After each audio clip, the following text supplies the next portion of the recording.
Hey y'all, Kelly Moody here. Welcome to the Ground Shots podcast, a podcast that explores our relationship to ecology through conversations and storytelling. Hello from southern New Mexico, where I am recording this in the front seat of my hot car outside of a library. I had intended to get this podcast episode with Alex out a while ago. I'd actually recorded another intro when I was in Colorado this winter in a snowstorm. And I had a few more things to do. I was waiting on music permission, and then I had to hit the road to go to some events into the Southwest, and I just haven't had a chance to finish the episode until now. And with other things going on and camping and whatnot, and then I wanted to re-record the intro because the snowstorm intro wasn't relevant anymore. And it was a long intro, and I decided I just want to make it short and sweet since this is a longer conversation with Alex. Alex Zubia, also known as Zeph, is a chef and food justice advocate born and raised in Fresno, California, or Chumash Land. We got connected through a mutual friend, Marissa, in Colorado, who said, "You really should interview this person. I work with him in some projects, which you'll hear about in the interview." Also, just wanted to let y'all know before we get into this, a couple announcements real quick. I am doing some in-person field ecology classes in Colorado this summer, focused around critical ethnobotany as it relates to the Southern Rockies. So a lot of my online work and writing and podcast conversations that you've heard, I'll be applying to being out in the field with people and showing you plants and showing you ways to see the plants right there together in person. And we make camp between 4 and 7 days, and just got like an yes from my friend Bridget, who's going to be cooking for at least some of my classes.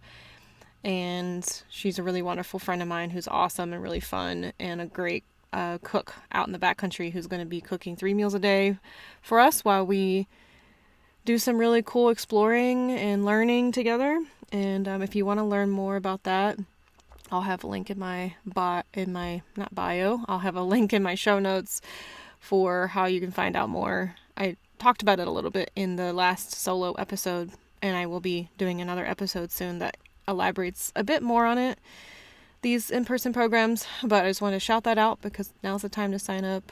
The first one is happening early May, coming up really soon.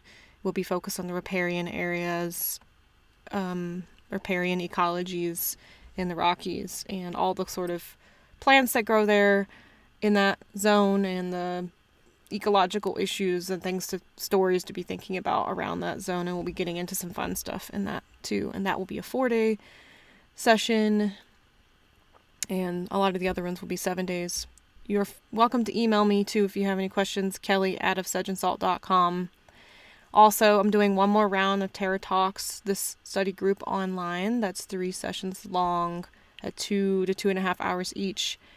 And I did one round and just finished it yesterday as I record this. And I'm doing another round that I hopefully get about the same amount of students that I want to do in April and in May online. It just was so wonderful to do this with people this last month and a half, and I wanted to do it again to have an evening time slot because a lot of people said they couldn't make it for this last session because it was an afternoon time slot, which worked for one of the students who was from Spain. But for a lot of people that doesn't work because they have day jobs. And so highly recommend this. If you want to talk to any of the students that were in it last time, I could point you their way and you can get feedback from them. But it was a really wonderful collective experience. We do readings ahead of time on particular issues related to ecology and all the multi-layer intersections that go along with how we see land and ecology and our access to it, our perspective on our place in it. And we get into particular plants, and we weave particular elements together, and we come together every week and talk about the readings and contextualize our conversation. I hold the space and lead it along, and we learn a lot from each other, and it was just really wonderful. Everybody gave me great feedback saying that this was really helpful for them, for being able to feel like they can better talk about some of these complex things and like move in the world around some of these complex things that affect our relationship to land. It's not like the end all lectures with all the answers kind of study group. It's a inquiry into how to create new pathways in our brains to connect things together that we wouldn't necessarily think were related, or often just stay separate from each other, but are really important to look at side by side. You can also email me about that if you would like. That's starting soon, so if you want to jump in, it's sliding scale. Help me support my time. I'll have links to everything in my show notes to get access to everything. Easy signups. All right, I'm going to go ahead and get to this conversation with Alex, so I have all your attention. Yeah, I hope you enjoy it, and happy listening, y'all. From Fresno, California, better known as Yokuts Land. Primarily, the area that I stay in is the area of the Troy-Numney.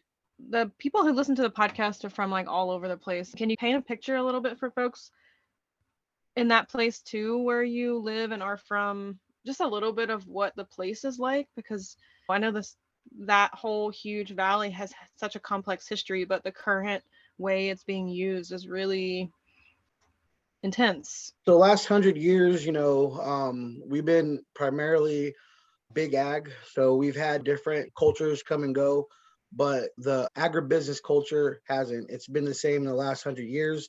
So it's always been profits over people. You hear stories like Steinbeck, the Grapes of Wrath. You hear about stories of like Cesar Chavez marching for, I can't even say equality, just for people to stop spraying poison on my people, you know what I mean? So like, so it's big ag, monocrops like crazy. It's not regenerative agriculture. They have some pockets of practices that would kind of like tend to go in that regenerative, but just like everything else, like the word organic gets taken out of context, and they do a couple things that make it fit, in the whole like regenerative scheme. But essentially it's agribusiness, big ag, and yeah, the people here are suffering. Although we produce, majority of the nation's fruits and vegetables, we're also, really food insecure. They like to say we live in a food desert, but I feel like essentially these monocrops are going to create that desert, but like, deserts are normally natural forming. Like this is a food apartheid. Like we actually have history of like redlining, and it gets bad, but more accurately, we like to use the word, apartheid other than desert, because this was by design. Yeah, definitely. And deserts are not necessarily places without food too, which is an assumption I think our culture makes a lot of the time. Yeah, it's crazy driving through, and then different parts of the Central Valley have different like flavors and energies about them, and like as you get further south, it kind of transforms and changes shape, at least from what my time of driving in and out and all around. Just what gets grown, what it looks like, what kind of effect it's been having on the ecology of the place. Like, where if you go through like the Sacramento part of the Central Valley, it looks a little different than say where you live. And it, to me, I'm just like, I try to imagine what it maybe used to look like Camas prairies and like large, lot more water held on the land and just like grizzly bears moving through. And I'm just like, how do we do that in such a short time? Like, or obviously like the whole history of California is a big conversation of like colonizing California and like what people's mentality was, like this place that they can extract from without laws, the gold rush, then big ag and all the layers of it. And the Treaty of Guadalupe de Hidalgo, it all happened around the same time, 1848, then 1849, 1850, California becomes a state. The genocide of the indigenous peoples, and then, the enslavement of the ones that they didn't kill, forced on farms and ranches.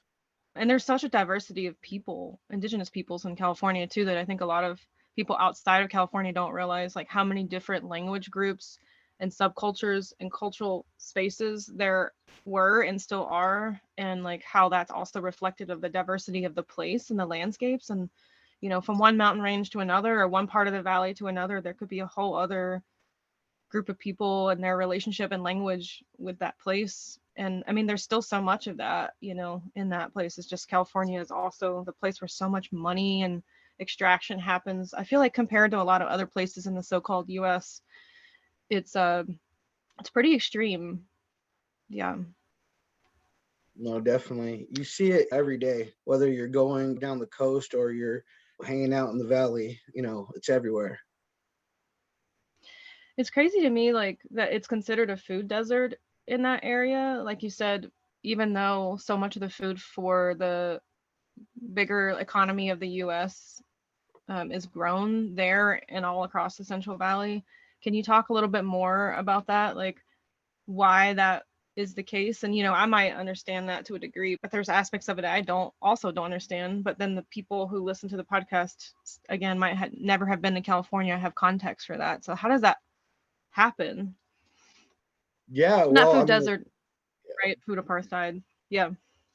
it starts with the USDA, it starts with, the government, they create laws that stop us for foraging, for foods.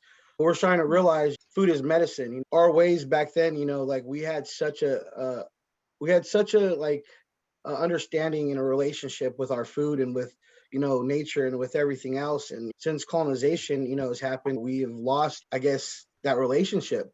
So now it's like they saturate all of the areas with liquor stores and with convenience stores and with fast food restaurants.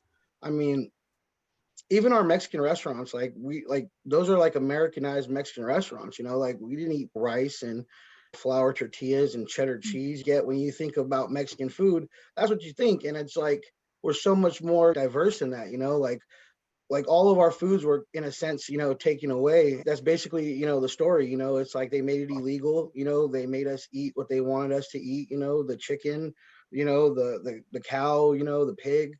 A lot of us didn't, own like the farms that we worked on. So like when we think about like fruits and vegetables, like we have like trauma surrounding it because of, how hard it was, to pick it, or the poisons that were, sprayed, or, just like the idea that if you can, move away from farm working, then you could assimilate into like a higher culture. And that higher culture here, is like becoming like a nurse, or becoming, something that works in a system that is still harming us in a sense, right? Like uh Fresno, like one of the biggest like organizations or corporations is Community Regional Medical Center, and they're also like partnered with UCSF. And billions of dollars get funneled through these organizations, but yet we have the highest rates of like diabetes and hypertension. And there is a connection again, right? Like we're getting sick, and they're teaching all the doctors, um like they're sending all the doctors here to learn from us, because from the outside looking in, like it feels like we're trapped in a bowl and we're being experimented on. It's hard to explain unless you live here, like when you live here you can see it. But even if you live here, it doesn't necessarily mean you'll see it, because in a sense ignorance is bliss and everybody's on survival mode. So like when you bring up these things about like, guess what, they're killing us, people, like they know, they feel it, but like what can they do? Because like joy is so hard to come by, that the last thing you want to think about is the people that were said and we're taught that we're here to protect us are actually the ones that are trying to kill us. So it's intense. Yeah, it's definitely like a dehumanizing aspect to the multifaceted like way that capitalism and everything that comes with that, obviously, like white supremacy, patriarchy, all the aspects of colonization that like completely change how we see one another and see our relationship to the land. And like it's crazy like how much we can push the force of dehumanizing through that process, or all of the constructs around us like saying, no, this is what we're supposed to be doing, but in the reality it's like breaking down people's like what it means to be a human living on the earth. And it gets normalized, even though people, you can kind of feel it. And like obviously it's different everywhere you go. In the case where you live, like to keep the vegetables flowing into people's hands outside of that place, it means like dehumanizing and the people of that place in a sense, and further disconnecting from the wild plants and from like the the ecology of that place. I mean, there's food around here that we have no idea, because again, like it was so long ago that we were, basically removed from our traditional ways that like we walk around food all day. We have, bright, vibrant ecosystems that produce and provide, that's the way it was. But yet, because of commercialization, it's like we only know now of certain foods, like we still have our squash, beans, and corn, but like it's so genetically modified now, coming from like Chile or coming from a place that doesn't really have like rules and regulations on how they grow certain things, it's like it's meant for shelf life. So, when we see a tomato that is grown, like of the heirloom variety and doesn't look as pretty as, say that, Roma tomato or the tomato that we're used to, getting, four for $1 or how much ever we're spending on, we're like, yeah, we don't want that. We want that because that's what we're used to. And, it's just, Mm-hmm. it gets sad, And yet you're a person that works in food, and I imagine like navigating the cultural layers in that way like is tricky, encouraging people to try to grow a different kind of squash or to try to maybe want to eat a different tomato just to see maybe it might actually taste better, like I imagine that's probably like a whole other layer to all of this, is just like navigating that. Yeah, so a little background. Spent about 5 years in Santa Barbara, working in the kitchens. I had this, illusion that if I worked hard, that like I can, work my way up and become a chef, and again, just like everything else, Western patriarchy rules all, so it doesn't matter, how hard I worked or how much I gave. If I didn't look like I can fit on like Montecito Journal or a magazine in SB, if I couldn't fit the front cover or the website, then it'd be hard to get a shot, but like what I learned, the biggest lesson I learned, besides a ton of skills from, a lot of great cooks and chefs, from there was a lot of our produce, that we were getting at the farmer's market was like from Fresno. And I had no idea what certain vegetables were, like I didn't know what a kohlrabi was. Like I didn't know what, a lot of like, I mean, I can't even think now because, it's like now I'm familiar with a lot of them, but just, knowing that a lot of it comes from Fresno and yet we have no idea what these vegetables are, but yet they're grown, there, it was like, wow. And then finding out stuff like everybody talks, about like quinoa, and like for a long time, people are like, well, I don't want, hipster food. And I'm like, it's actually like indigenous food. Like, but we didn't know that, like I didn't know it, quinoa was indigenous or amaranth was, indigenous food. And they made amaranth illegal because the Spaniards didn't like the way it looked when it was growing, and how it was tied into certain ceremonies. You don't realize that like even these foods, are like fighting for, their survival in a sense. Since we're disconnected, from it, it's like we, assume that like when we see hipsters or hippies or however, a lot of people want to call them, free spirited, like we're just like, oh yeah, that's, that's their stuff, and yeah, it's like I have to like explain like, nah, like this is actually our stuff and we have to reclaim it, because just like, how our ancestors, survived, for us to, remember them, it's like we have to remember, what makes us who we are. And it goes back into the food, like say gut health is connected to your mental health, is connected to, all the other health. So, trying to get back to that and not go on like what, us.gov my plate is saying, or like, the food pyramid, because like we're not lactose intolerant. We just didn't drink milk. You know what I mean? It wasn't part of like how we were, grown to, eat, like we had stuff like chia seeds and chia water with alegria, which is granola bars and stuff, and cactus, and, and our people, we relatively healthy from what I've read and studied, so trying to get back to that.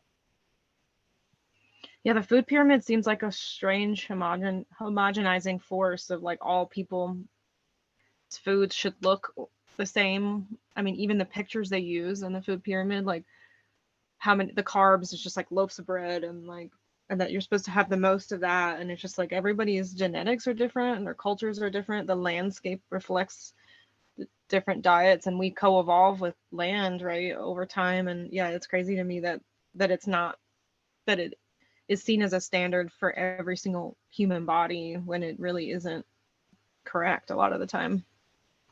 Definitely. Yeah. Yeah, it brings me So up, you, like the school meals. I'm sorry, I just had to say, like they say majority of like the school meals are like carbohydrates, and the kids aren't getting the nutrients.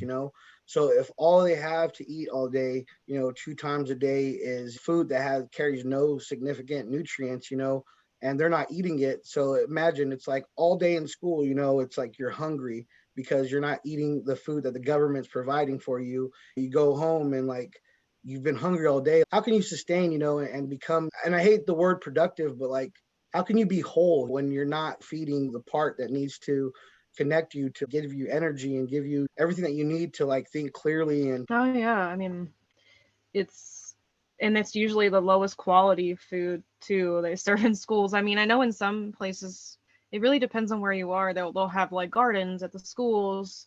Usually it's public schools with more funding, or it's like private schools, and then the garden food maybe gets incorporated into the school more. But that's really something that's not happening a lot of places. So the food that's being served is like the least common denominator of nutrition and quality. It's like Cisco or whatever. 100%. Or And some of it's even expired.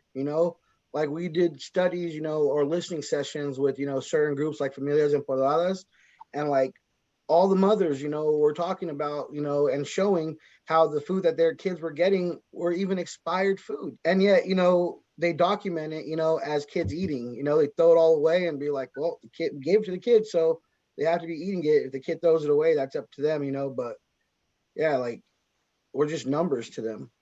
so you grew up in Fresno, and then at some point you felt inspired to go to school for cooking, and like what initiated that? Because you said you didn't necessarily know about things like quinoa and stuff beforehand, but once you got, did you learn about some of your ancestral foods like while you were in school? These are, I guess, a couple questions in one. Or did you kind of like go through a journey where you went and then like saw what like was happening there, and then when you came back you realized there was a different relationship you wanted to have with all of it? I mean, I don't know like how much they teach you that stuff when you're in cooking school, too. Well, actually, I did go to culinary art school in San Francisco in 07. So that was a different time that before I went to Santa Barbara, I learned everything from working in kitchens, right? So at 18 years old, trying to get away from, just at the time there was this thing called Operation Bulldog.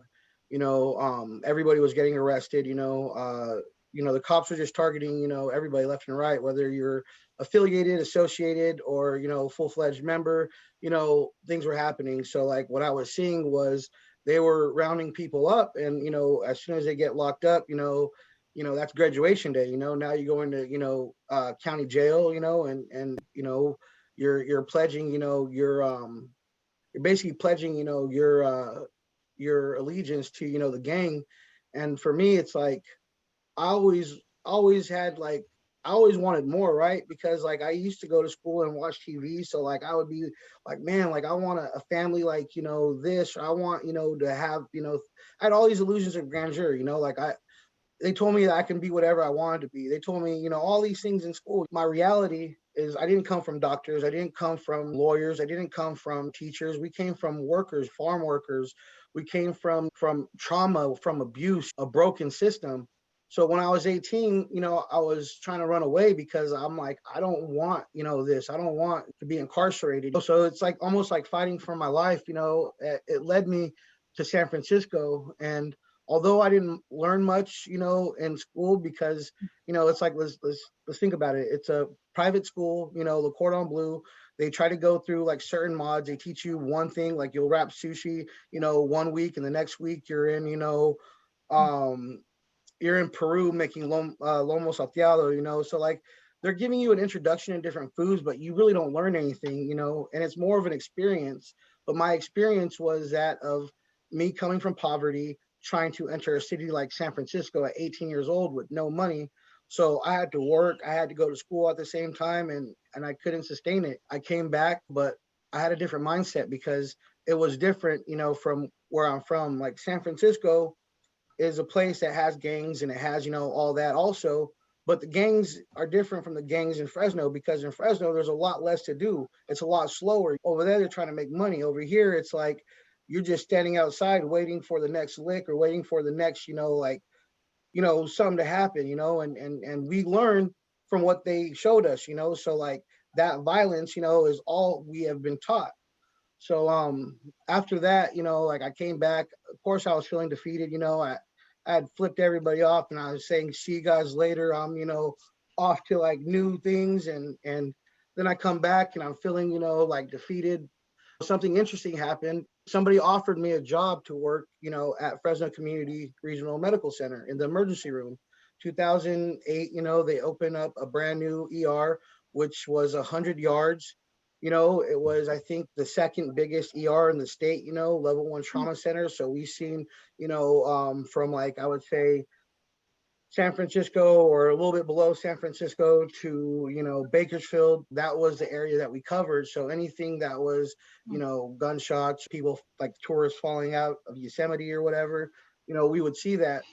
But what I seen, mainly was people that looked like my aunts and uncles dying from, like I said, these diseases. And I never liked school, but it wasn't until I started, working in the hospital that I really started reading and figuring out like what's going on and like understanding the reason why we don't have universal health care. The reason why is because, it's like, the foods are killing us. They expect us to be the workers. And if they want us to work, then why feed us, bad foods? So 7 years of that, led me to opening up my own truck. 2015, I'm in downtown Fresno. They're talking about revitalization of downtown Fresno. I have this $250,000 food truck. I'm trying to do farm to fork. I'm trying to do, seasonal, I'm trying to rotate the menu every night, depending on what's available. But yet, once people see me, they're like, like make me a taco, and I'm like, man, like, and I know what kind of tacos they wanted. They wanted the 2 for $1 tacos. And I'm just thinking like, I don't want to eat that. Like that's not, what I even want to cook. I had these ideas of making, different tacos, better tacos, but unfortunately, it's about who you know. Certain circles in Fresno, you know, hold on to the power, and they're not trying to give it up. So even if I had a fresh idea, nobody wanted to see me, succeed, because if I succeed, then I'm opening the door for people that are like me, that look like me, and that's something that they cannot have because it's a power control, right? Like we look at just the way the structure is, it's like that the hierarchy is all like all trying to maintain the power, so trying to be creative, trying to do new things, trying to be a solution is not what they want. I'm now, without a job, without benefits. My house is going in foreclosure, and also street shit, stuff, starts happening again. And it's like, all right, well, I got to get out of here. I go to a James Beard Foundation dinner, and I've never been past Pismo. A lot of people in Fresno don't go past Pismo because, it's like the beach is right there. Why go to Santa Barbara? So I end up, traveling to Santa Barbara to go to this James Beard dinner, and I just look at everything, and for me, like it seemed, unreal. Like, what is this magical place? You look at the coast going from Ventura to Santa Barbara on the 101, and I'm just like already blown away by the beauty of it. And on top of that, I seen how abundant it was in like not only jobs, but food and everything that you can think of. So I knew at that point, like I had to get here, like I had to come here because like I wouldn't be able to learn, if I wasn't here because we don't have the same, availability of ingredients. And what I was thinking about, at the time was stuff like lobster and like certain steaks and like certain things I learned from like French cuisine, But then when I went there, I was able to learn, so much more. I learned everything or majority of everything I know from that short time spent in Santa Barbara, living in my van and crashing at friends' houses, sleeping in the restaurants on the floor. I just consumed myself with food and with knowledge. That's when I started realizing things like quinoa, what it was, and then, studying it, it's like finding out like, oh, that's, That's what we have. And after, COVID hit, I came back to Fresno and I found, in a sense, a lot of my people doing the same thing, learning and trying to stop all the craziness happening. Like I realized, both times I was running away from what I felt was like a trap in a sense, to now having a new outlook of being like, because even when I was in Santa Barbara, I miss my people. There was people there, they're nice people, but like it wasn't my people. It wasn't people with the same sense of humor, the same, type of like, upbringing. It was like bittersweet, like I felt safe there. I didn't feel like I was going to get shot or stabbed or anything like that. I think you appreciate it more when you come from a background like where I'm from, but I couldn't, share it with the people that I truly cared about the most, because they couldn't see themselves leaving Fresno. Somebody was telling me like, you don't go hiking, you don't do this stuff. And I'm like, nah, I don't go hiking, because I associate hiking with people that have a lot of money, people that have a lot of influence or wealth or just privilege. So like people that go shop at REI and look the part before they go up there. Like that's how I associated hiking with. So I'm like, nah. And I realized that like it's not that I don't want to go hiking, it's just I don't want to lose myself trying to fit in with what I seen or what I perceived to be the ones that were able to do it. But now coming back to Fresno, I'm just encouraging and creating programs for us to go hiking, for us to be into in nature. But once I started realizing like it all started coming, all at once. And since it hit me, it's like I can't look away now. So yeah, we went camping, but like again, camping was different. It wasn't like, other people go camping. We would go up there, we would see big trees, and like there would be like no connection. Like this is a tree. Like we would tag on them, or we would, like it just we didn't have any love for nature because we didn't have any love for ourselves. It just wasn't to us, it was just a tree. Like, why do we care about a tree for? We don't care about life. Like, I don't care about my life. I don't care about your life. Seeing something like a tree, it's just a tree.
And it ain't gon' stop. Wash away all the sins, let it rain on the weekend.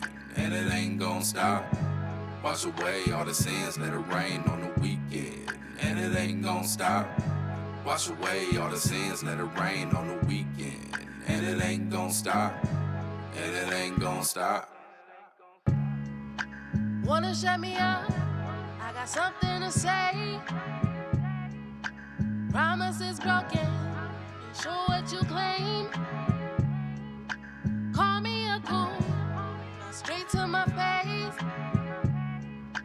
Off the plantation, choose what they say. These niggas will settle, slavery pays. These niggas will settle, slavery pays.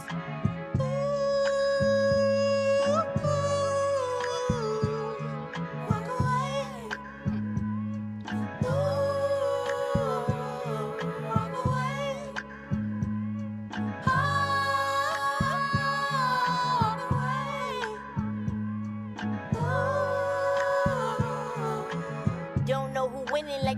already picked them. Look, how far you think them picking signs gon' get you? How much is enough so we really start picking up them same killers that's claiming innocence resistant? Don't be yelling for the pigs when your ass is really chicken, cause justice is really in the hands of us. The lies keeping us divided, every color's getting fucked, but our eyes are getting wider. And once the time is up, ashes to ashes, dust to dust.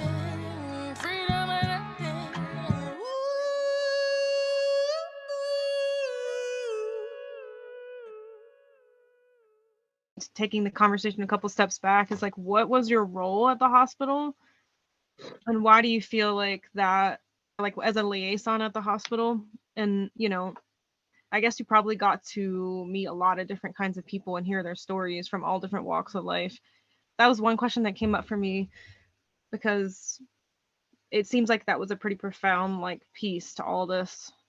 Maybe answer that first before I ask a few other questions. Yeah, I did meet a lot of other people, but the problem was they weren't of our community. So they didn't have that empathy or that compassion. You know, they seen my people like if they were stupid, you know, like, oh, like you don't know that the baby has a fever, take the blanket off, you know. They would look, you know, they would measure their intelligence based upon, you know, like everybody in the hospital's intelligence, not realizing that like, yeah, you went to school and you submerge yourself in this one thing. So this is common knowledge for you.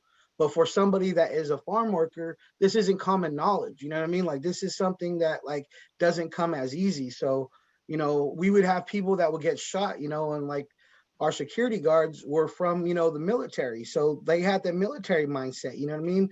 They were trying to be cops. So like when your loved one gets shot, you go on a, you know, a do not announce, you know, so then we can't even tell you, you know, if your loved one is here or not, but you know your loved one's here and you just want to spend, you know, some time, but like because it's a crime scene or because it's a whatever, you can't, you know, see your loved one.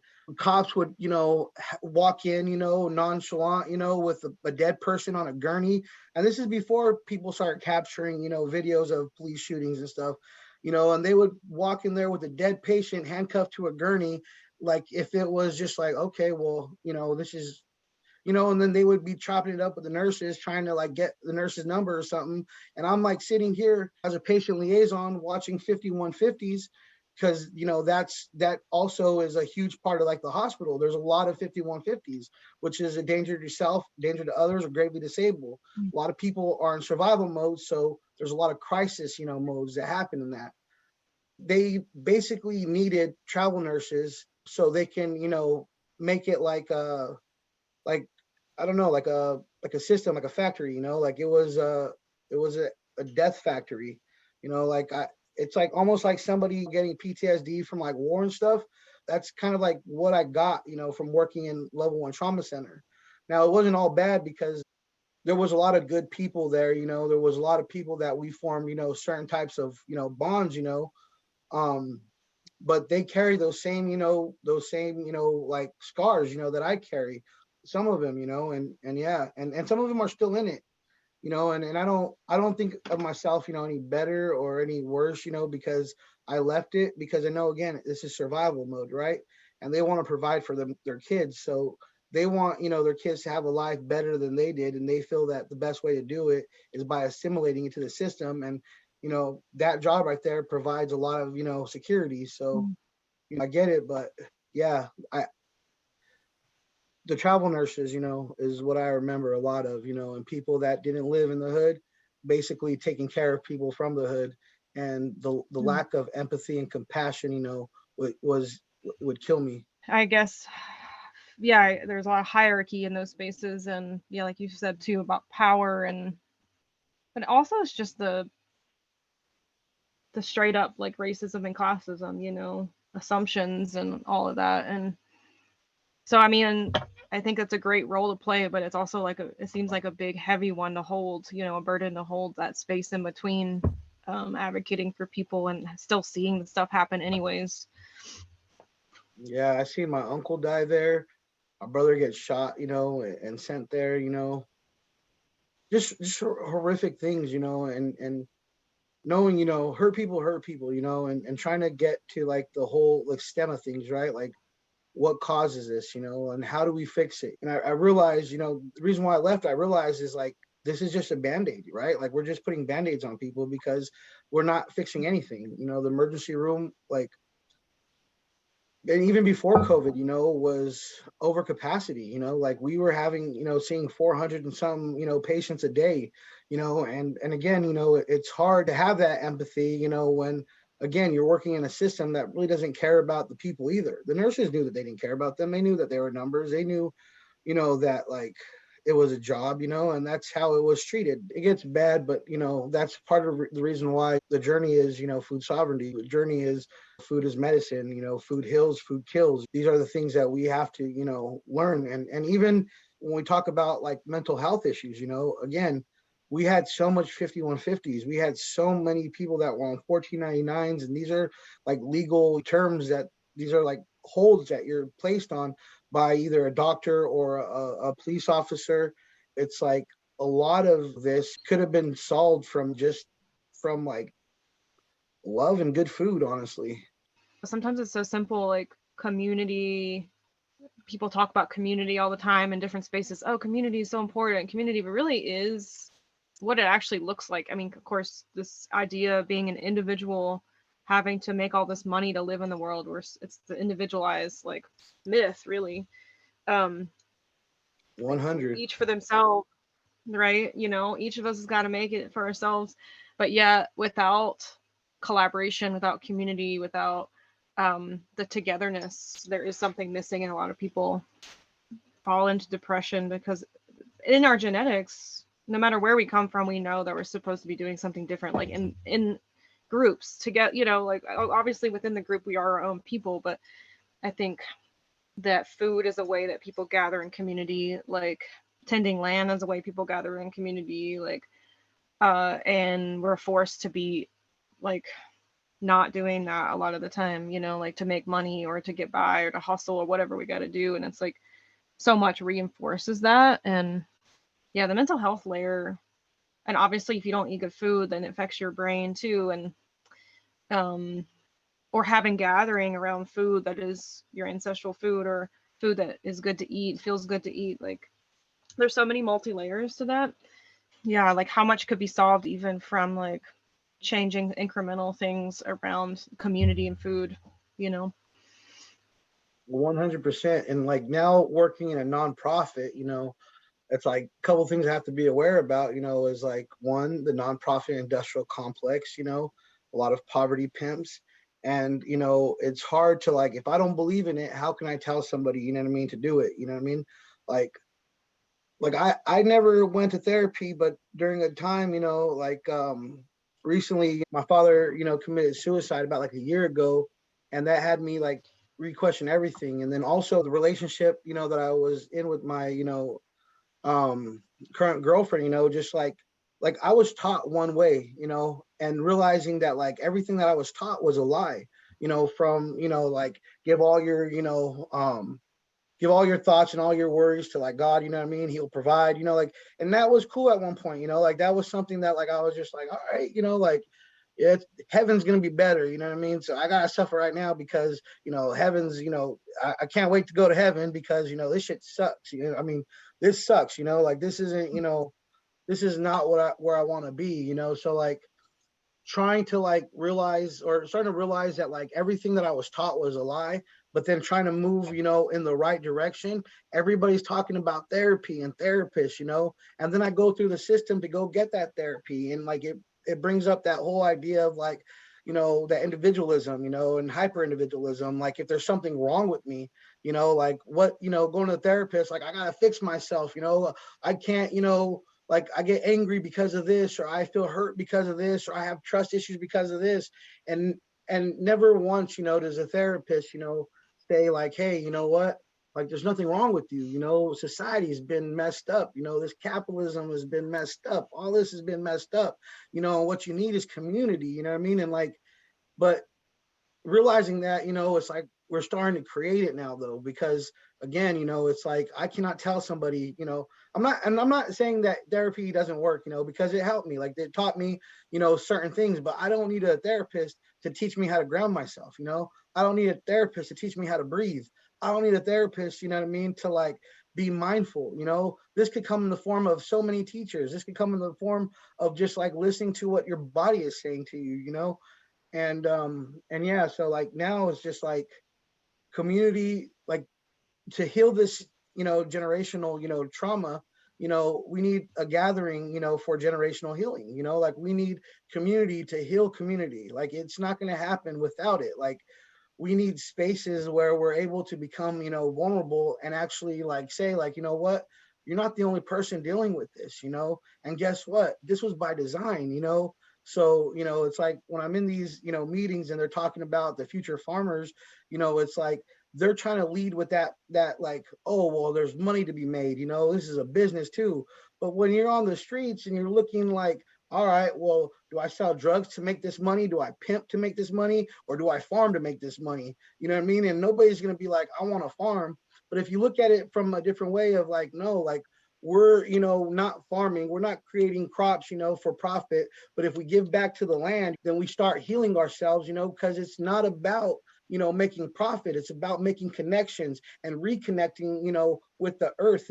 And for me, that's been the biggest thing, like retying into like this indigenous philosophies, like if you talk to any of the elders and they talk about the old ways, it was basically, we're here to tend the land. We're here to treat the land right so the land treats us right. But we've been so far removed from it and placed into, this sense of like survival and conformity that, we've just completely have lost ourselves. Just really resonating with what you're saying about it's almost like the therapy industrial complex or something. I mean, how much is our own bodies are ecosystems too, and we're in tune with the social ecosystems around us. We are a part of ecology, and it's like if the ecology is sick, then we are sick in all the ways, right, mentally and physically. And it's so crazy that you can be just told, no, it's you got to fix this ecology, but actually maybe we need to actually be fixing that ecology to be fixing this ecology. And just that someone can be told, who's so empathic or sensitive to, I mean, everybody has a different spectrum of what they're sensitive to and like how it reflects in their inner ecology or how they cope or deal, like drugs and alcohol. There's a reason why there's so many people addicted to things, because it's like, what else are we supposed to do in the world we live in? And the individual places where we're coming from, the situations we're coming from, that those, yet we then demonize that too, or you're bad because you're addicted to this thing. But it's because of the spectrum of like trauma and like just trying to live in this world that's telling us, no, this is normal, but really, and you're the problem because you're not able to accept that as normal. It's a really intense thing. I think for me right now is just learning, patience and moving away from like that framework of shame, because like it's so hard, when it comes to the individual. I know what I'm supposed to be doing, but I don't have the resources. So like if I'm following this footsteps of like this journey to healing, but I'm finding how hard it is to do this, like I have to like think it's hard for other people too to even take that step, So like how do we bring it to where it's accessible, because we want to be happy, we want joy, we want to play again, we want all these things. But the reality, is it's so hard, it's like one day we can have a great laugh and we can play and we can forget about the troubles, but the next day I got to go to work. And then all the things again, the anxiety, the fear, all of that just, crowds you, again, because we live in a world of it. I know I'm supposed to eat healthy, but like, where do I go when there's only fast food? There's only convenience stores. We almost don't own like really anything, when we come down here. And like, if you want good food, you have to go north of like Shaw, north of Herndon, and it gets deflating because like it's hard. So what I'm trying to do now, is create some type of I don't even know what to call it, like I don't want to call it a store, like I'm not trying to do a traditional thing. I'm not even really trying to make money, but provide access, for people to have access to, healthy fruits and vegetables, maybe some, cold pressed juice, maybe some ancient grains, maybe something that like, will start helping us, creating, the changes in our body that we need in order for us to start, basically not asking, for what we need, but demanding, what we need, because this is a right, like this, like when we think about it, it's like they tried to eliminate us, but we're still here. So now, it's like, how do we say like enough's enough and start demanding from these so-called politicians and these, all these people that say that they have our back, but yet, they're not doing anything for us. Thinking about capitalism and our time and like what we can actually do in the map of a day or a week or a month with each other in place, it's such a complex piece of it all, because like we have to monetize our time, and yet so much of what we should be doing isn't really ultimately something you can monetize. But we have to work within that, and then you said that what you're doing is, or the organization you're kind of working with right now is a nonprofit, which is supposed to be this kind of alternative to capitalism, but really it's also, Yeah, two nonprofits. Yeah. I also work with Transition US, which is actually, and it's not really Transition US, I'm not going to say like it's that, organization, it's people within that organization, like I know we were speaking about, Marissa, one of these allies, that like you feel like in your heart, this is a person that really truly cares about what's going on.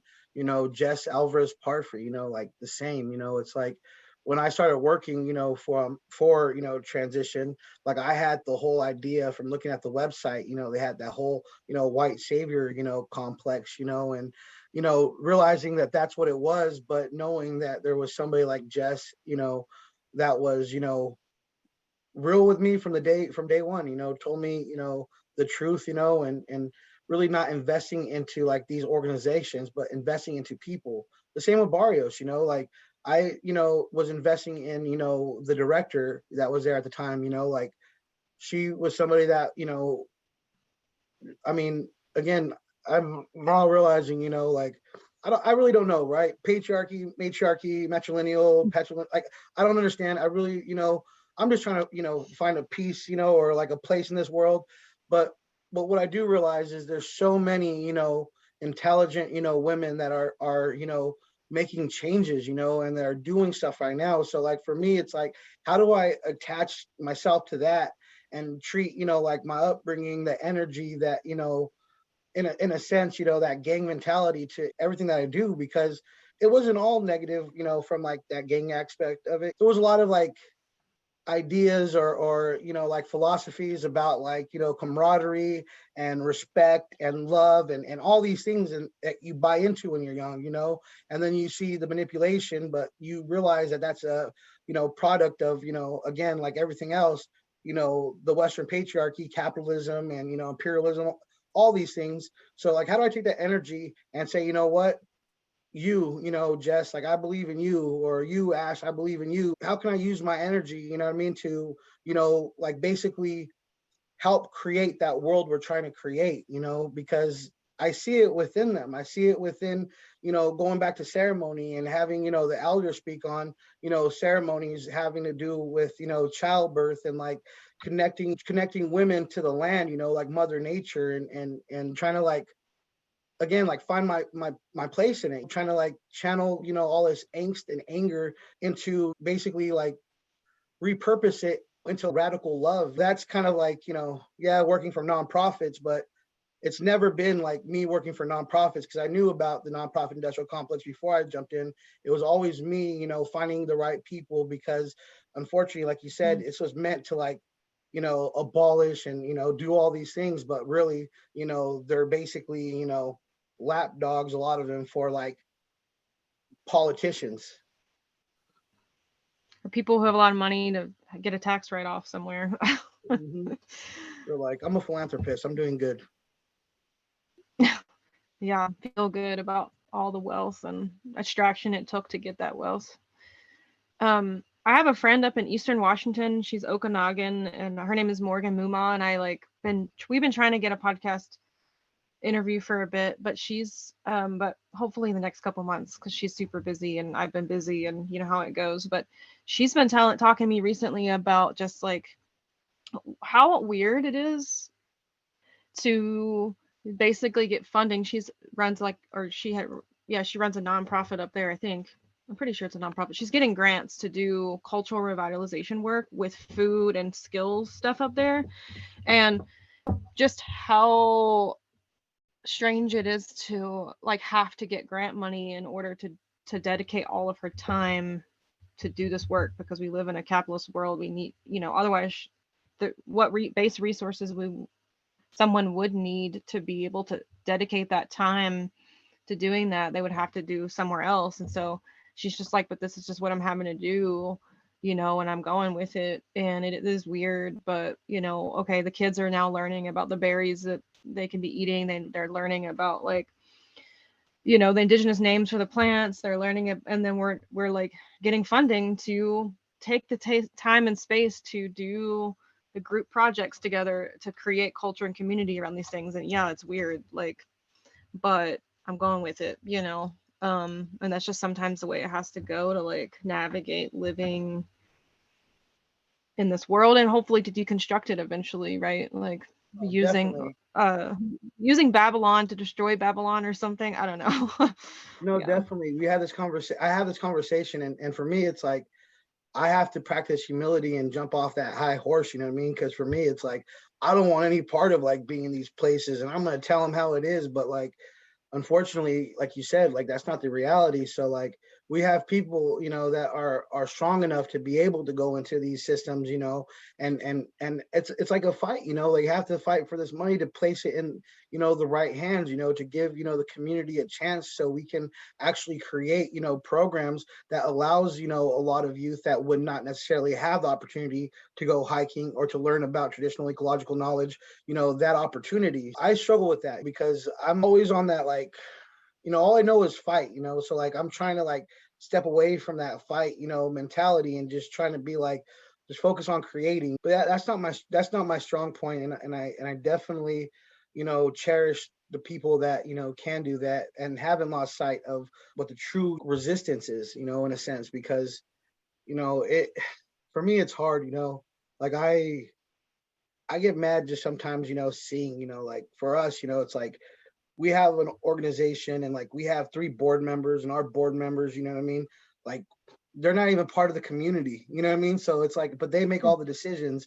And like I get so upset about that, and I'm just like wanting to fire off and be like, you know what, like F you and F you and F you. But like I have to chill, and I have to be like, you know what, trust in the ones that are doing the work, and just realize that we all have our spot, we all have our place, and I'm just trying to find my place where like I can add. But it's hard because when you're boots on the ground, you know what I mean, or like you're in, and you're seeing it, it's like you carry all this trauma and then you re-traumatize yourself, because it's like you can't do anything for a lot of people, and we can't save them. We could just provide resources and walk together, and be like, I can be a shoulder for you to, to talk on, or an ear for you to have, but I can't solve your problems, and like it's hard because like you get into this space and you want to help people, but then you realize, like then you feel helpless, and then you're just like, what do I do? How do I do it? And again, it goes into like what we were talking about earlier,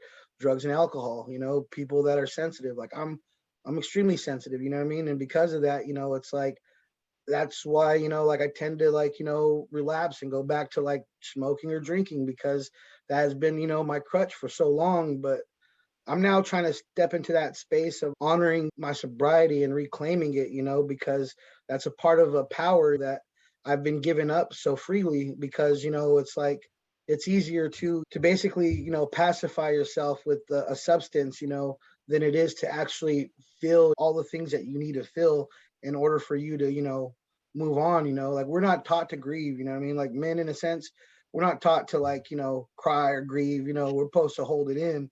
So instead of holding it in, we're smoking, but in a sense, that's our way of grieving.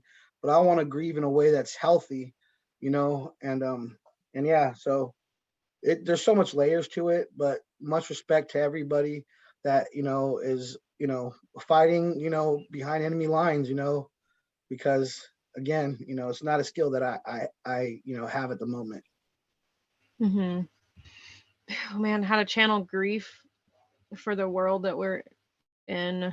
And it just, yeah, this dystopian world, like it's so easy to feel like, and again, according to the circumstances of who we are and the intersection of what privilege or not privilege we have, or whatever that means in this world, but like how to like manage that grief in a culture that's the overarching culture that's saying like, no, it's not okay, but yet like there is so much pain and grief that needs to be like moved. And I'm like, what does that mean to have healthy grief? I mean, when it feels overwhelming, like even just to get a plot to grow food with people, you know, like could be a way to channel grief. But if it costs like $100,000 just to get like a quarter acre of food or space to grow food, then you have these board members that are not even like a part of your community. You have to convince them to figure out how to make the decisions to get the money to get the quarter acre. You know, it's just like so many. It's, yeah, I can understand how it would be intense, like, you know, navigating like what can make a difference, like where can I actually like move this, when you have to navigate working with still power and privilege and the history of what it took to get to that place. And that, you know, like why does that person get to be in power and that person not, and like, yeah, how do you know, navigating that. And I just think dystopia is the word that keeps coming to mind, like that we are living in, and yet still having, you know, either choose to not be here, numb yourself, or just try to do something, you know. And it's like, yeah, it's a lot for sure. You know, and also another thing I'm realizing, you know, is like there's, you know, with or without it, you know, and I'm just learning to be comfortable with this because, you know, it sounds nice, you know, to get a chunk of money. But what I'm also truly realizing and learning is you don't need all this money to like make a difference.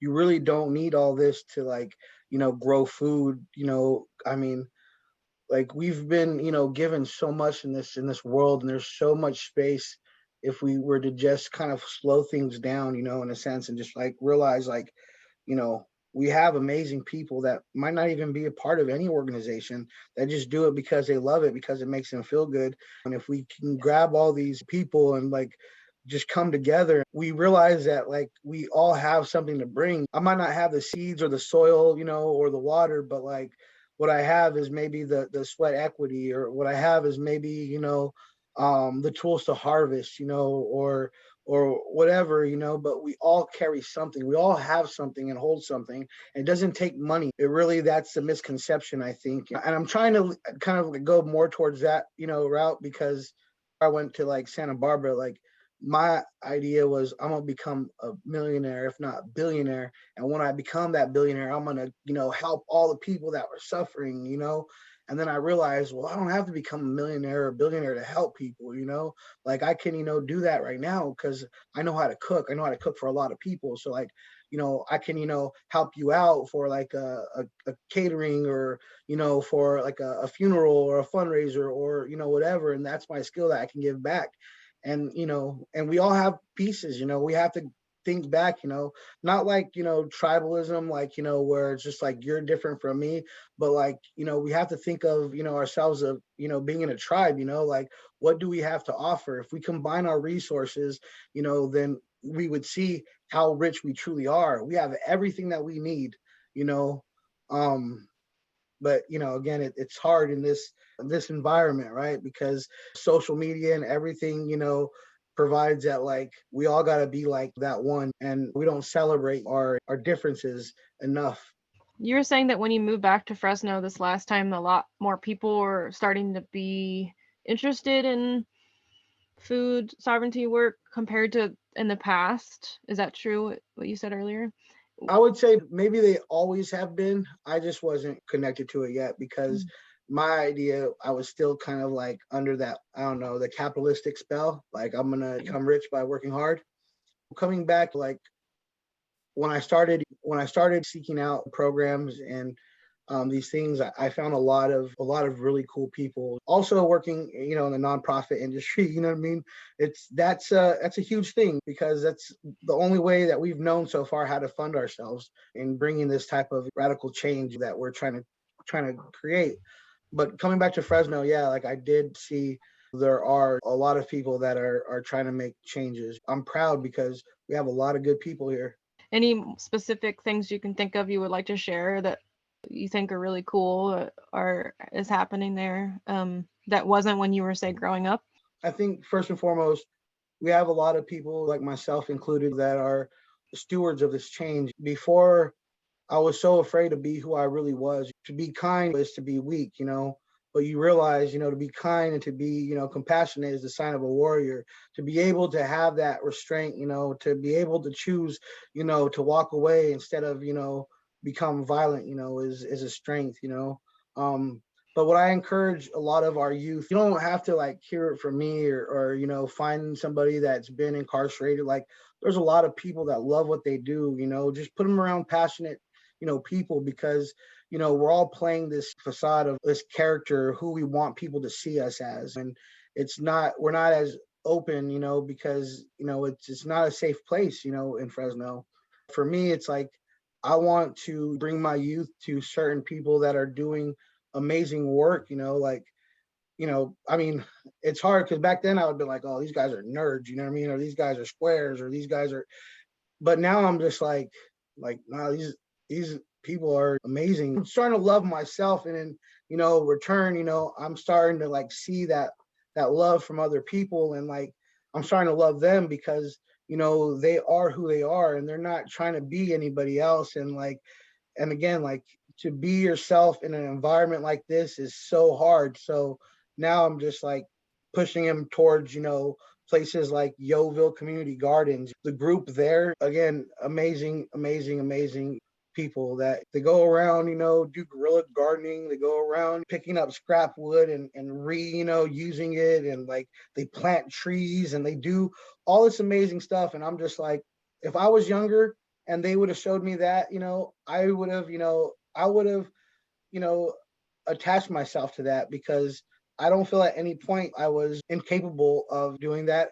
I just didn't have any outlets for that, So now I'm like, I believe in the youth that we have in Fresno. I believe that they're highly intelligent, I believe that they're compassionate, that, I believe just so much in them, and now it's just like, it's my job to connect them to the people, that are, doing this work, this regenerative work, because it's so important, not only for their self-esteem, for them to start the journey, to start loving themselves, but to start healing the world, and the earth for the next 7 generations.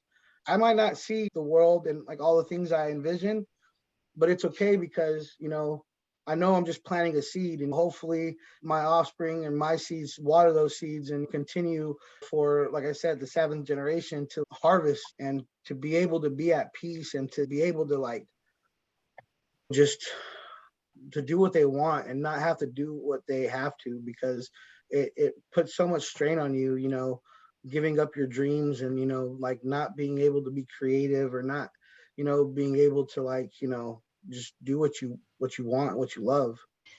In some emails before we arranged this conversation, you had mentioned that you met and like know a bit, and at this, I don't know how long you've known her, but Allie Meter's Night of TEK Chico.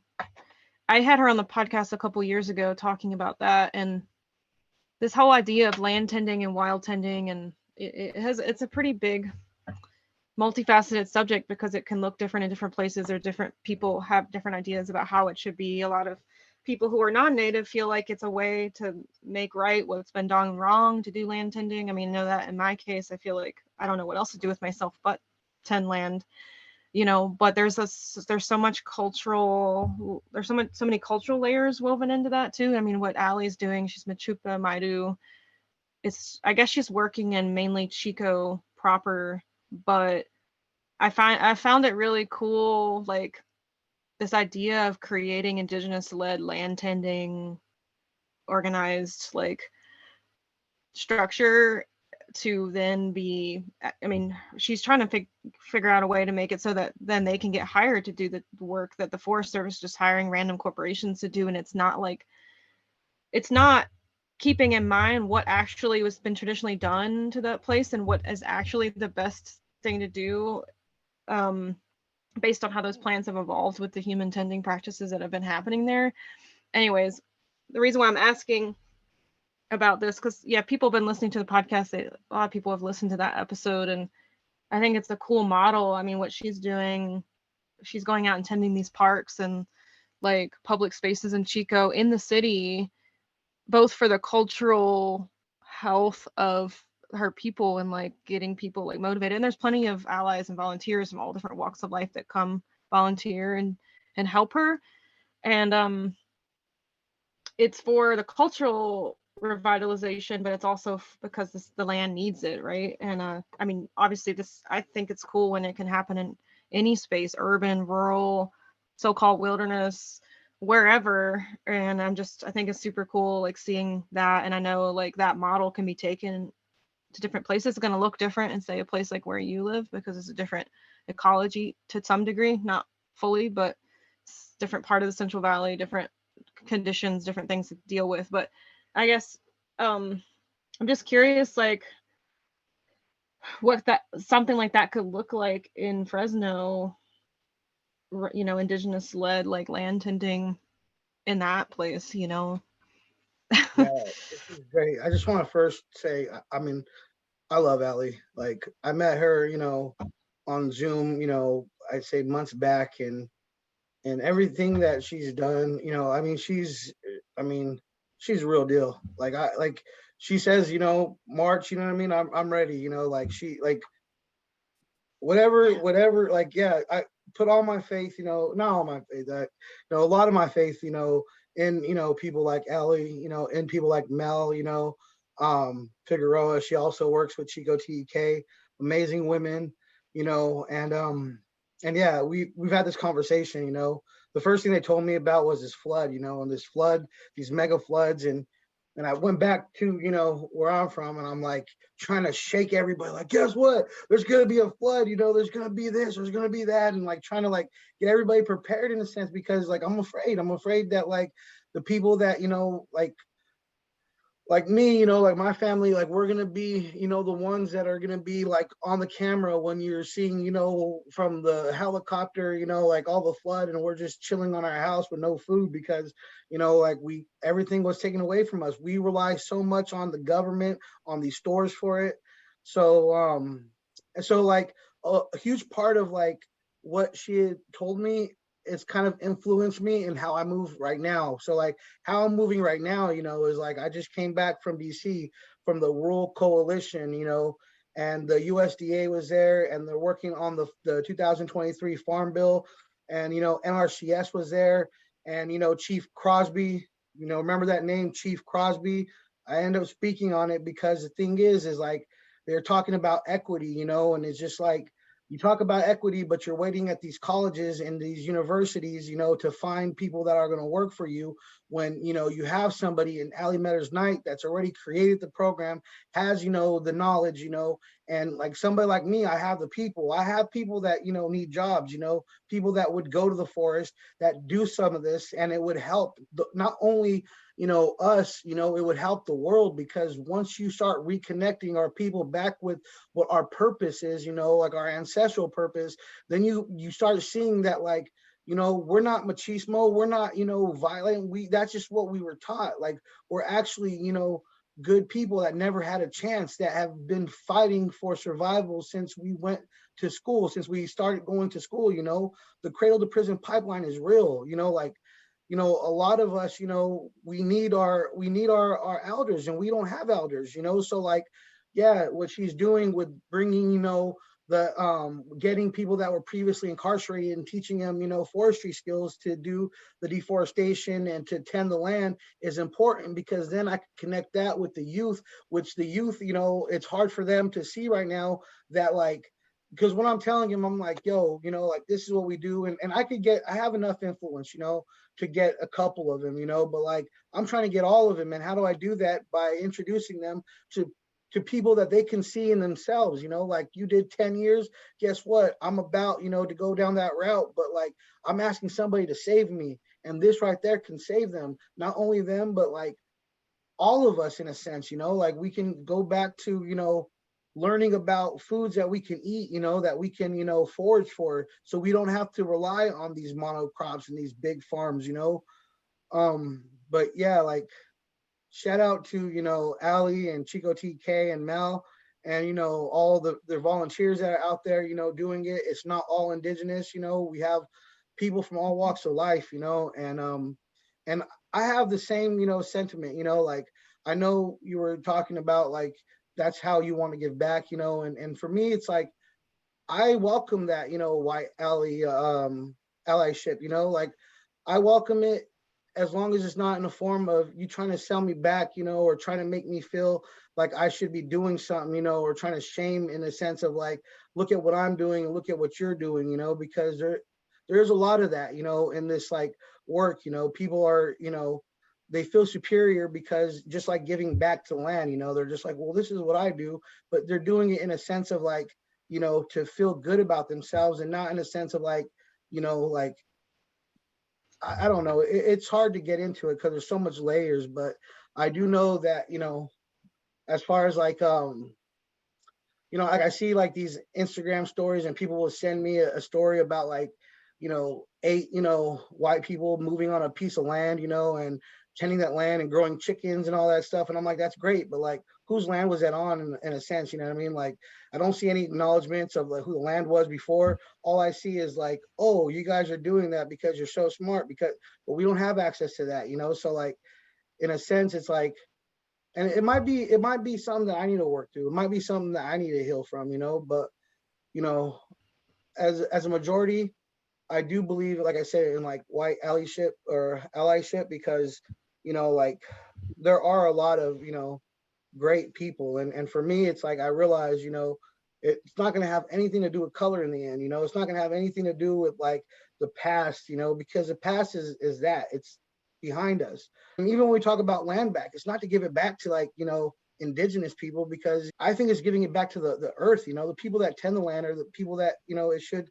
inherently have it, but give the land back to the earth. Like, nobody owns this stuff. Like, everybody's always talking about like, I want to buy so I can own, I want to, have, so like, they talk about, legacy and, yeah, I just think we have to realize that like, the genocide is real. A lot of indigenous people lost their lives and will never have an opportunity and a chance. And, even for myself, I identify mainly as Mexica, but I do know I have Tuli, but I don't know the specifics, because all of that was taken away from me.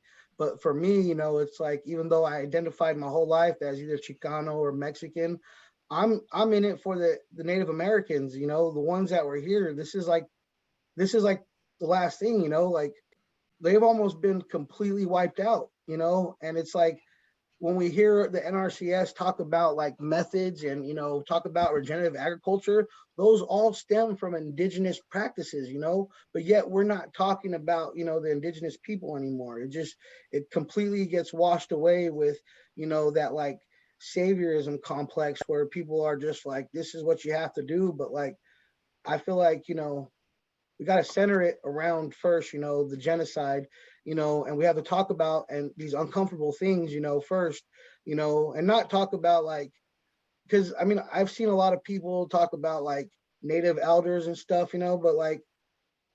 but I feel like a lot of that is narcissism and egotism, because like, like I see what you're doing, but like you're also, like holding up the land, Like, I don't see, too many, brown people around you. I don't see too many, like, or black people around you, Like, I see you telling all this, good talk, and that's great. But like, lift up your brothers, lift up your sisters, because it's hard. We need help, right now, like we're on the brink of, extinction, like our spirit, when they said, kill the Indian, save the man, like that's real, it almost damn near killed us all, and that's why, we have such a high, rate of like, homicide and suicides in these cities, because, it's like, what are we living for? What do we have? What are we aspiring to, have? So, Allie, love her, I want it to happen, because, and I know we're ready to work. We have the people that are ready to put in the hours.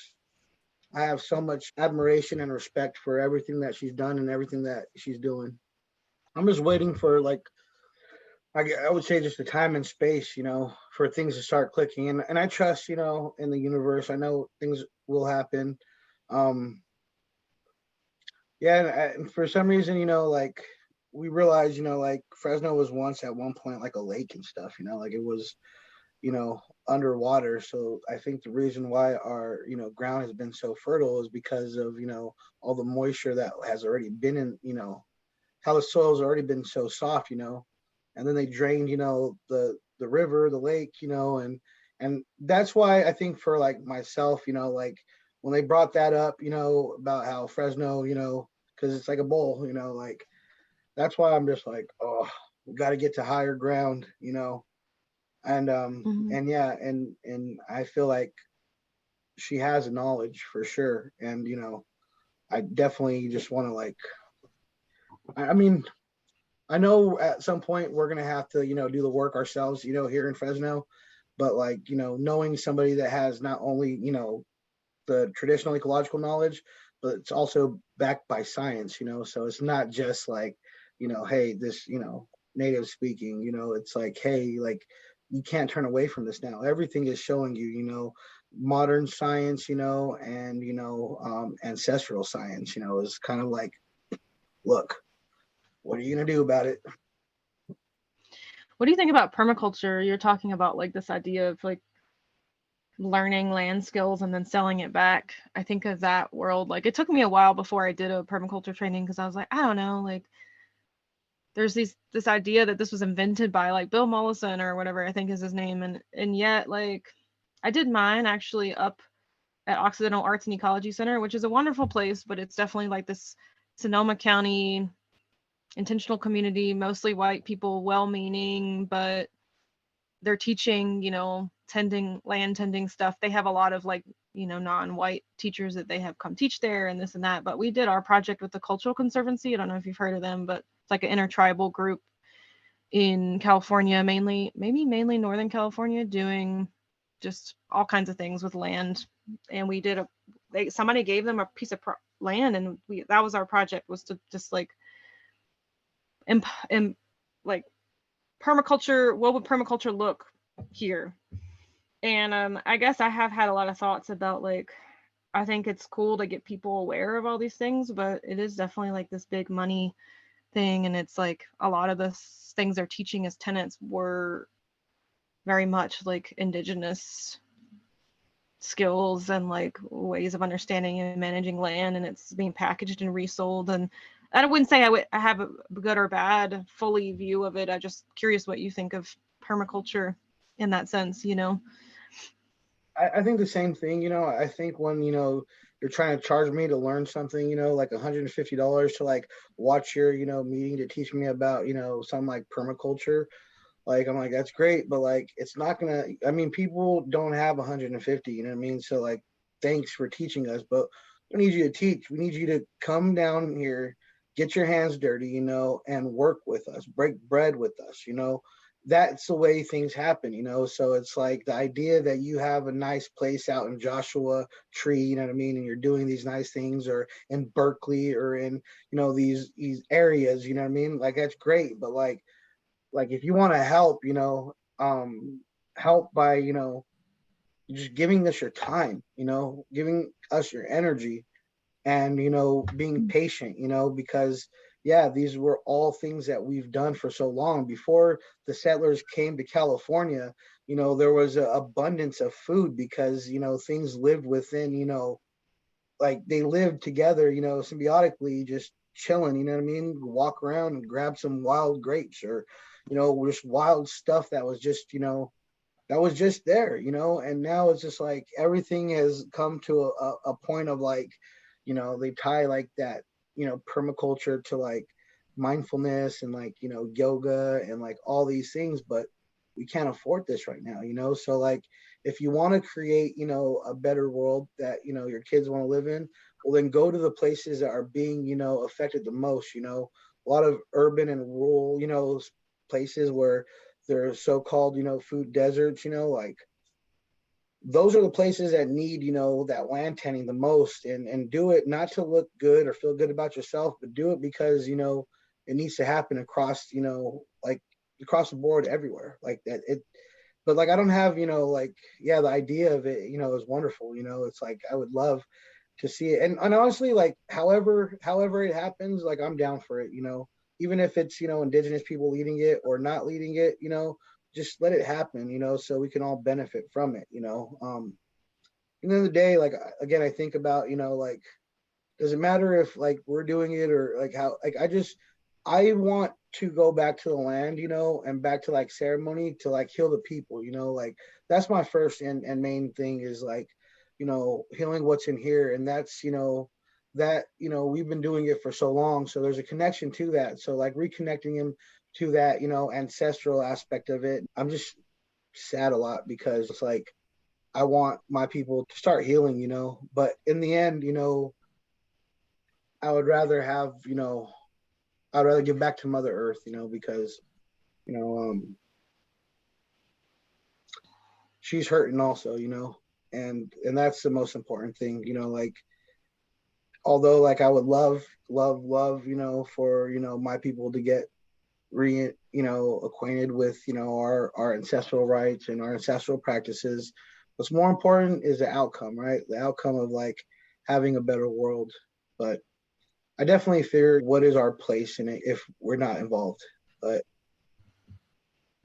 I can't live off of that fear. So I'm hoping for the best, preparing for the worst, hoping for the best. And again, it's nothing but love, for all life, all people. Yeah. I like to remind myself in that kind of, what is the word, misanthropy, I guess they say. It's like a lot of the activists, like environmental activist worlds, like there's this idea that like if we just didn't have people, then everything would be okay, right? Like, oh, the earth will be fine again, and then gosh, people just suck, people are evil or whatever. But I mean, there's a lot of problems to that. One is just not acknowledging that, like, yeah, there's actually been people in the past that have lived pretty well with the land and treating the land with respect. So that's kind of erasing their like the Chumash. Yeah, like, and also it doesn't acknowledge the fact, like, hold on, it's reinforcing that narrative of humans and nature as separate. Like, wait a minute, that's part of the problem, right? Like, Yeah. But the world needs humans because we are beings in the ecologies too.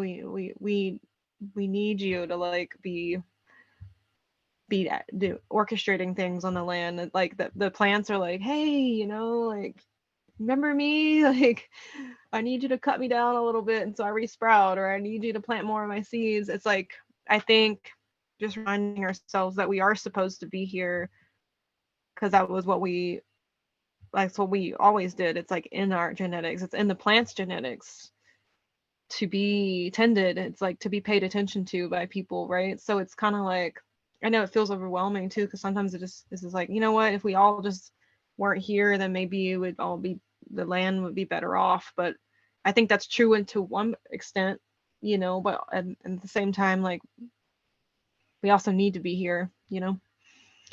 No, I agree. It's just so hard, because it's like, and I don't identify with those humans that, are part of the problem, because I'm doing all that I can to like be part of the solution, but like just historically speaking, it's like, what do we give back, to the earth? We're so extractive, we just take. And this has been, probably like last 500 years, maybe longer, who knows? Like, I believe civilizations have, risen up and, have, been gone, away and have come up and have gone away. Like, I feel like there's, like, it's not like, like, a straight line, like, I feel like it's like, circles and cycles, and hopefully, like we get it right. And I don't know, like, honestly, like, it's hard for me, because I feel like there's so much like doom gloom, and like for me, it's like I'm just preparing, for myself. Like I'm just preparing my spirit, to like, to like shed the physical and to like, hopefully not have to like experience this type of life again. Like hopefully I could become a tree in next life, and like just yeah, like there's I'm like just right here, like, you know, I've been hurt, you know, and I haven't really been hurt by like trees or by nature, you know, like I've been hurt by like human, and I don't know like at what point, you know, we decided to just like, you know, say screw the planet, you know, and just start, you know, just start taking from away from every like all of it, you know, and it's hard, you know, because you know I look at humans and I think about like how there's only 33% of like the wildlife left, you know, and maybe even, you know, less. I think about, you know, the grapes, you know, that were put up around the Central Valley, like in Paso Robles, and all the pesticides that were sprayed, and all the eagles and you know the ecosystems that were destroyed because of it. And yeah, we do need people, you know, but like we need the right type of people. I guess we need the right, you know, the right type of people. But yeah, I agree. You know, there's a lot of people, you know, and I think the problem that I have is, you know, and maybe like I said, maybe it's a problem, you know, within me. Like I have to like, you know, really sit down and reflect on this, you know, because like I have more of a problem when, you know, white people say it than when, you know, somebody like, you know, my chief will tell me, you know, like about it, you know what I mean? Because, you know, it's like you tell me this, but like it was your ancestors that displaced us, you know what I mean? Like, and you know, it's just like, yeah, humans suck. And I'm like, well, I don't know what life was like before, you know, like, and I'm also not saying that like, you know, like even just thinking about like, you know, like my people, you know, like we did a lot of like bad stuff too, you know, like the Mexica, you know, colonized, you know, like all of, you know, the southern part of like, you know, Mexico. And, you know, they did a lot of harm. It wasn't because, you know, the Spaniards were so strong, you know, it was because, you know, like it was the other tribes that like took us, like helped take down, you know, the empire, you know, like everybody, you know, they didn't like, you know, the way that it was going. You know, when you look at like, you know, like when you like I went to the Smithsonian, you know, in DC recently, and I'm looking at like the history of like Native Americans in the US Army, you know, or just in the US military. And like from every war, from the Civil War to like, you know, to, you know, the last war, you know, like we've played a significant role, you know, of like, you know, like we played part in it, you know, and like it's taken us to also, you know, destroy us, you know. Um, so like for me, like that's why I want, you know, that's why I'm hoping for like the healing of us to, you know, like come first, you know, if it can happen, because I don't think at any point we've really like had it, you know, and I think that's why it was so easy for, you know, everybody to come in and just, you know, just destroy, you know, like the environment and everything, you know, our way of life, because, you know, like I don't know. It's complex. It gets, you know, really deep. I struggle with it. You know, I have like, you know, one moment, you know, like I just want to be, you know, embodied in love and forgiveness and, you know, and healing and light and all that. And in the other one, I'm just like, man, like why? How did we lose? You know what I mean? Like how did like, because I know how, you know, strong we are. I know, you know, when you think about like, you know, even the military, you know, like they name, you know, their war machines after indigenous stuff, you know, like Black Hawk and like, you know, all these things, because like we're of a warrior, you know, tribes and species, you know, and like yeah, so it's hard, but I'm trying to find that peace and that balance, to be honest with you. That's like the biggest thing. Like I just want to be okay, you know, and I do know, you know, that like what I feel, you know, in my heart, that if we start healing ourselves and we start healing the land, and it's all, you know, interconnected. So Yeah. I think it requires this level of futurism, creative, we can't go back. We can't romanticize the past either, like you're kind of saying in a way, like, or romanticize that all indigenous peoples are perfectly in harmony with nature or something like that. So we have to take like aspects of what we can know about the past and what felt like this was good. I mean, there's so much intuition, like spirit involved in all of it too. Like whether we really know everything is, and from an intellectual place, we can't, It's like taking aspects of the past, seeing where we are now, and like what the world ahead is going to look totally different. And like there is a level of creative culture making that we can do with all of it, that hopefully comes out of that place of despair. but I'm curious, before we wrap up, can you tell me, like, we were talking about it ahead of time. I'm just curious because you work for Transition US and there's this thing called the 4 Rs. I guess it's a good way to maybe wrap this up because it's in the vein of everything we've been talking about, like what do we do? Or what do you, depending on where we are and, like what is happening. And there's like key things that we can remind ourselves of. And I felt reading about them, I was like, feels like a good model to constantly come back to. So maybe we could wrap up the conversation by you just like laying that out, and any last things you want to share before we go. Yeah, so I started, work at Transition during, the R4 series. And those 4R series are resist, repair, reimagine, and regenerate. So, these are all like really strong words, and like when you think about resist, like I think about the connection that I have to the word, resist, and for me, it's like I've resisted, like I would say just the whole narrative of the Western patriarchy of like, strength comes from, that individualism, persevering, and just being tough. I realize that that's not true, so I resist that. I resist, the narrative that, I'm going to be a statistic, or I'm going to be incarcerated, or I'm going to be, a worker, for, a corporation just to get by. And then I think about like repair, like right now, like the healing journey, like that I'm on is about, first, repairing, helping or starting, repairing myself, so like I don't bleed on others, um, and then repairing the earth and reconnecting with the earth that we have, reimagining again, stopping the whole idea that you have to fight and just be comfortable in the idea of just being, instead of, fighting capitalism or fighting to get money from these systems, I'm trying to think about a new way that we can live together without conflict and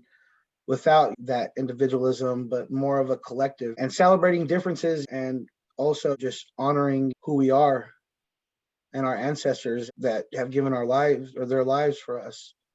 And then regenerating, we realize there's so much people on this planet, and we have to, in a sense, do what's best for not only this planet, but for all the, people on this planet. So instead of thinking about things of like this endless, growth, like we have to think about like we have our limits. We will use up all our resources. So how do we reuse?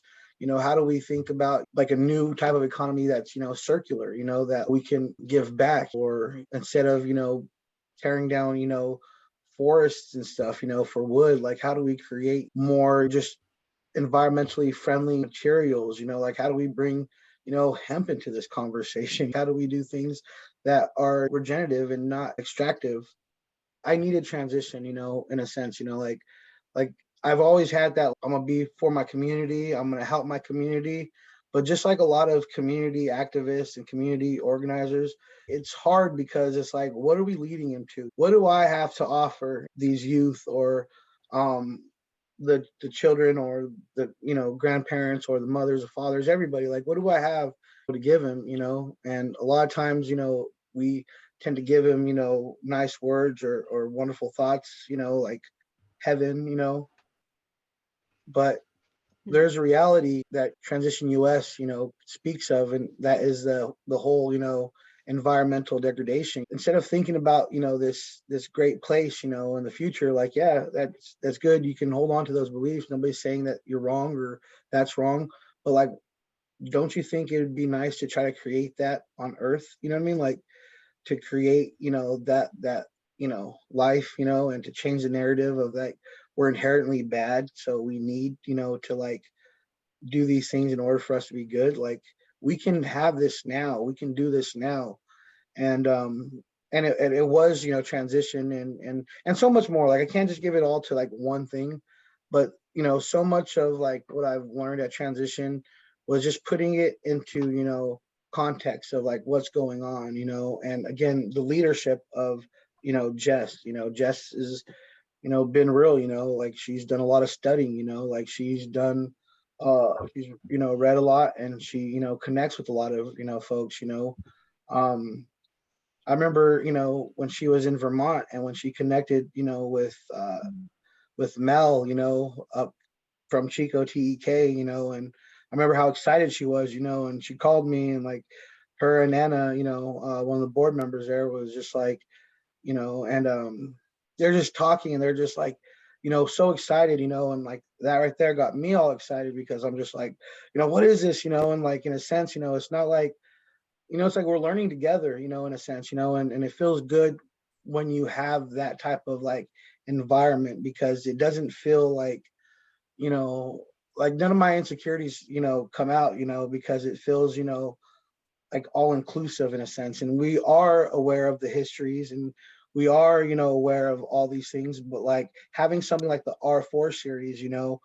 is just like, it puts into, context, our connection we have to not only ourselves, our past, but the future of what we want to see and what we want to create. So it's helped me, connect with, these souls that are doing this work already in Fresno, and now knowing like, okay, well, who's going to lead all of us, And then we think about people like Ali Medder's Night, it's like, yo, we got warriors ready, we got people ready. So it's just, I guess, experience, to be there.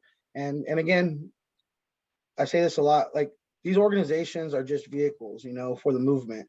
The movement's happening with or without, with or without these organizations. But, knowing that like this organization got me to, not only, New York to meet, amazing people from like the Green Leadership Trust, but also to like Ali Medder's Night, which, I feel could help, help with what's going on here with the floods and all that, because, prevention, right? Prevention is, something that's huge. And it's also kind of like how we're trying to like, think about, food sovereignty and food as medicine. So yeah. Shout out to, Jess, shout out to Mel, to Marissa, to Alvia, to Gabby, yeah, just super grateful. And shout out to you, for, having this conversation, Thanks. Yeah, thanks for taking the time to sit with me. I was like, can we keep it an hour? But I'm really bad about actually being able to do that. I don't think I could talk to anybody and keep it an hour. I was talking to my director yesterday, and we have this like, okay, we have an hour blocked off, but I don't know how to small talk. Well, I appreciate you sitting down and taking this time. Super awesome. Got me thinking about a lot of things. And yeah, I appreciate you sharing from your heart and all the complexity of what you are navigating in the place where you are, trying to do good things in the world and on the land. And yeah, pushing forward, even if you might not see the results of it in your lifetime. Yeah, appreciate it a lot. Yeah, same. Thank you. Thank you. Thank you. Oh, before we go, is there, if people wanted to contact you for any reason, do you have any social media or place online where someone who might be inspired by this conversation, if they wanted to reach out, like how they could find you? Yeah, you want to find out, all the amazing stuff my org's doing, Fresno Barrios Unidos on Instagram. If you want to find out, if you if you want to see how, like different I am during different times, going with my moods, Alexander Fresno on Instagram. If you want to follow, my project, it's My Homie's Kitchen on Instagram. And yeah, Transition, also Transition US, follow them on Instagram. So yeah, and if you just want to call, give you my number too. Like I really don't care. I'll answer to everybody. Cool. Well, I'll try to get all those links and put them in the show notes so they're easy to find for people. Awesome. Yeah. Well, thank you so much. Hey y'all, you just listened to a conversation with Alex Zubia of Fresno, California. The music for this episode that you heard is Walk Away by Ambika, and also we'll be playing it again as we roll out of this episode.